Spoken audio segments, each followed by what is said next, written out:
At a school, a young boy confesses his feelings to a girl. He reveals that he has always liked her and, holding a love letter in his hands, asks her to be his girlfriend.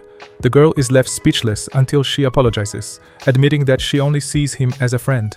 However, at that very moment, an arrow pierces her head. Because of that, her attitude changes within seconds. She hugs the boy and confesses that she would love to go out with him, adding that the best thing would be to start immediately. All of this is being watched by someone who comments that it was a good job and that this month's quota has already been fulfilled. Meanwhile, elsewhere, a young boy tries to hit a target but misses and curses the situation, frustrated after losing. Then, a girl laughs and says that, as always, tomorrow he will have to buy her bread. The boy calls her Yako, and the girl comments that he just needs to defeat Yu and he will get food the next day. She adds that it is an efficient way to obtain it.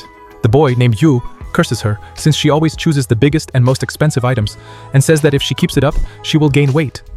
Hearing this, the girl approaches him and they exchange serious looks.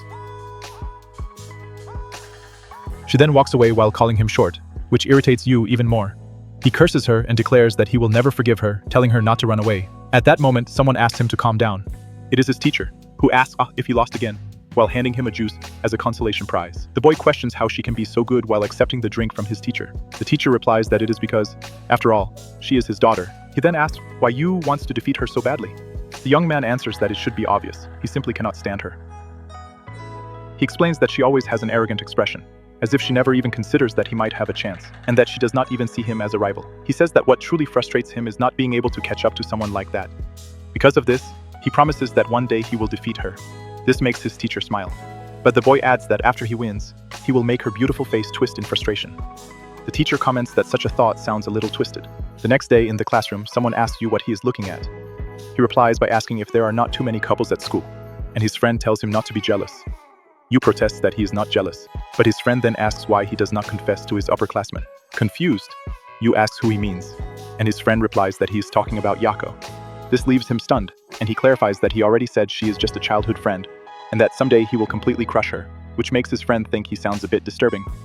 Even so, his friend comments that she has many admirers, so he would not stand a chance. Yu becomes confused and asks if she is popular. His friend replies that she is ranked #1 in archery nationwide, has excellent grades, an impressive physique, and remarkable beauty. It would be strange if she were not popular. There are even rumors that she has a fan club. Upon hearing about her beauty, Yu completely dismisses it, saying she is just an unpleasant girl with a pretty face, who is tall and good at archery. His friend then asks if he might actually be a little in love with her. But Yu smiles and says he is not interested in such superficial things, since the only things that matter to him are archery and defeating Yako. However, his friend keeps asking if he is sure he feels nothing for her. Yu answers that he does not. But at that moment, they overhear a rumor. A girl tells her friend that Yoshida is about to confess behind the school right now.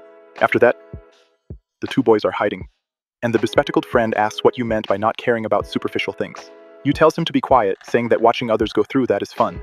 He then asks who the girl is, and his friend replies that her name is Ayumu.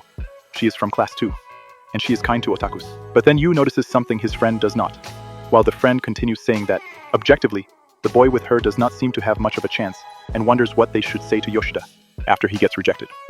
However, Yu does not respond and simply stares at one point. His friend asks what is wrong. Yu says that the person on the roof looks like Yako. He starts running, wondering what she is doing up there, leaving his confused friend behind. Yu reaches the rooftop and asks Yako what she's doing there. He tells her not to be reckless and says that if she's trying to die like that, he will never forgive her. But the girl replies that that is not what she's doing.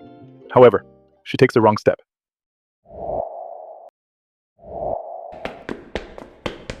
And falls from the rooftop. Yu reacts instantly and jumps after her, but then he sees that Yako has wings, which leaves him confused before crashing into her. Moments later, they fly away. Elsewhere, the boy asks what she means by Cupid. His friend replies that it is something passed down from generation to generation. Yu asks if she means those naked people floating around with bows, which annoys her and makes her call him a pervert. But she quickly admits he is not wrong and explains that forming couples with love arrows is her job. The boy looks at her ID and asks if she is joking.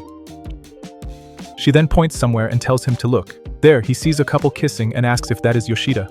Yako explains that when Cupid's arrow hits, feelings toward the person in front of you overflow. Yu reflects that it sounds scary, but then asks if the reason there are so many couples at school is because of her.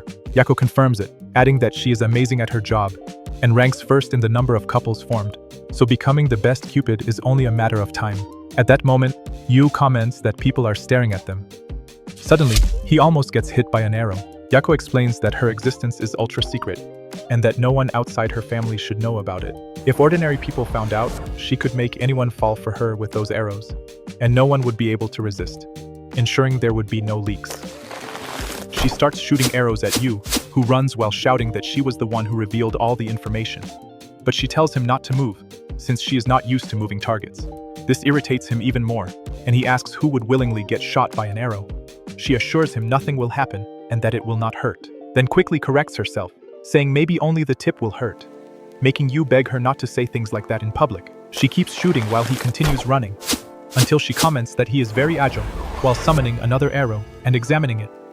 From farther away, Yu says she finally stopped shooting, and that if he keeps his distance, she will not be able to reach him. However, she moves quickly, catches him, and lifts him into the sky. High above, the girl says she caught him, and Yu asks what she is doing while she summons another arrow. Yako tells him to calm down and explains that as long as he stays away from her, he will be able to live a normal life. They look at each other as she says that this is the most logical and rational choice. This angers Yu, who grabs her wings, causing both of them to fall. He says she has always been like this, caring only about logic and efficiency, never trying to understand how he feels. Yako replies that she does not understand what he means, and Yu declares that a life without her is meaningless. At that very moment, he lets go of one of her wings. But the girl saves him. Yu regains his composure, admits he thought he was going to die, and asks her to stop doing reckless things. She calls out to him and says that about what he mentioned earlier, that a life without a rival would be the worst and extremely boring, which annoys Yu, who asks if she still does not understand. But she replies that she does understand his point, and that, from his perspective, it sounds logical. However, when Yu looks at her more carefully, he notices something that shocks him. An arrow is embedded in Yako. And at that moment, she asks if they are going to get married, leaving the boy even more confused.